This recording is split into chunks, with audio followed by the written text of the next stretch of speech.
I'm originally from Northwest Iowa, and when you grow up in a place, you don't necessarily have the appreciation for where you grew up. And so coming back down to Des Moines again, I'm definitely feeling more like, oh, this is a place worth visiting. We are Steve and Marnie. The challenges of 2020 forced us to find other ways of resting and fighting for joy. Our new endeavor is to find and film the best gardens we can find in the U.S. I have never personally liked gardening, and yet I have found some of my favorite moments in life have been sitting quietly in a garden with my wife. It's great for our relationship, and it's good for our sanity.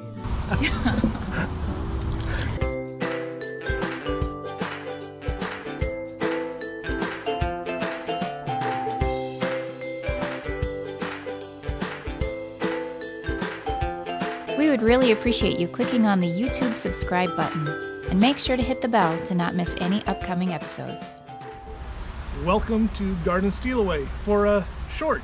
This is the Greater Des Moines Botanical Garden. Small garden, but fairly magnificent really for the size that it is. It's really a beautiful day for us.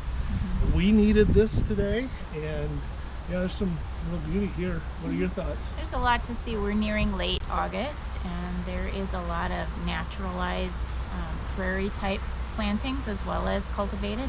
It's really, really nice. I like what they did on the inside of the dome with the variety of palms and tropicals. Some really good variety here. Yeah, the dome is really well constructed, and I think a lot to look at in there. I would imagine that in the wintertime that would be a nice retreat for the people of Des Moines. Yeah, it's fun to see the butterflies and the bumblebees and the bugs. To be thoughtful of your environment is really neat. That's something I'm trying to do in my garden, as well as seasonal interest. There's a lot to see right now. Certainly it's past its prime in certain plantings, but then there's other things where this is exactly what is beautiful right now. The coneflowers and the other lovely things. Black-eyed Susans and casters, canna. You said in the springtime they plant. Well, there's 30,000 bulbs in the entrance alone. In the entrance. So that would be something to see in the spring. Yeah, just the entrance garden is very full and varied, and it's really nice. It makes me want to, order seed catalogs from the prairie garden places, to get regional, plants. They may not be the showstopper pieces that some people want to put in their gardens, but I love finding, things that are really natural for the environment, that are good for the bees and the bugs. Yeah. And I would say too, for a little plug here, we had breakfast this morning in Valley City at this little place. I can show you a picture here, but very, very, very good.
occupied at the moment, but if she gets free, you could stop and visit with her. She'll kind of lay out the land, but otherwise, if you're going to start in the conservatory, feel free to wander the paths in there. All right. It'll take you over to the left side, which is by the cactus, and there's a door to the outdoor spaces. All right. I'll kind of self-enclose you and Wonderful. back up. Thank you.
You recently were back in this region after not having been here a long time, and I think it's been 38 years since I've been down in the Des Moines area. And we were just in Omaha for a while, and if you haven't been in these areas for a while, there's a lot that's changed. There's a lot of variety, food and art, and the garden and everything. It's really fun to come down and see the variety and the culture. Yeah, the old Market Square in Omaha and the river Place Park. Wow, outstanding. Is just phenomenal. Yeah, worth the trip. I mean, you can tell they put a lot of money into it. Yeah. But it's amazing. I'm originally from Northwest Iowa, and when you grow up in a place, you don't necessarily have the appreciation for where you grew up. And so coming back down to Des Moines again, I'm definitely feeling more like, oh, this is a place worth visiting. And for a long time I didn't think that, because I just thought cornfields and flat land, and from Omaha to Des Moines was really rolling hills, and yes, there are cornfields, but they're beautiful, and it was very nice. And art. We've been hitting museums a little bit too more in the last years, and you know, there's beauty in so much classic art as well as modern. You know, the sculptures that are here, the large leaf, and the colorful arches, I guess you would say, when you come in. They're beautiful.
almost late August, and while a lot of normal plants that we put in the garden are spent, if you have, of course, a fair amount of money and the eye for it, they've bunched things together and something is next to something that's completely different. So you have different sizes of leaves and different textures and colors and size of blooms, and it's lovely. This is the kind of border idea that I love. I'm definitely all for having drifts and groupings of plants that are alike, and you can make a strong statement in that.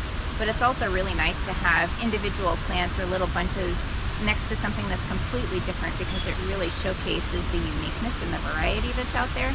Something that's lovely when you go and see how someone assembles a garden is you see the artistry that's in their heart of what they choose to put next to something else, and it's delightful.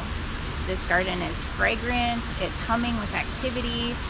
It's a beautiful, beautiful garden. Well worth going to.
We just want to thank you again for coming along and yeah, doing a little garden with us.